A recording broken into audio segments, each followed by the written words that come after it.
आज हम सब यहाँ एक पवित्र अवसर को सेलिब्रेट करने के लिए आए हैं, रामनवमी, जो भगवान श्री राजा राम का जन्मदिन है।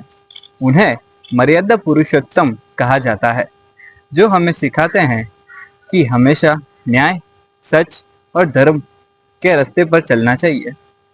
श्री राजा राम के जीवन से यही सीख है कि हमें अपनी लाइफ ड्यूटीज को ऑनेस्टली और न्याय से निभानी चाहिए।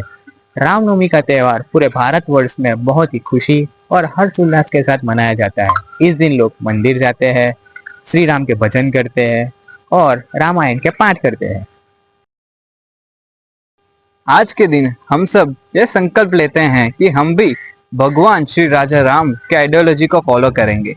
जीवन में किसी भी संकट का डट के सामना करेंगे। Let's spread love, kindness and positivity everywhere. Ram नाम जाप से जीवन परिवर्तन होता है। जय श्री राम।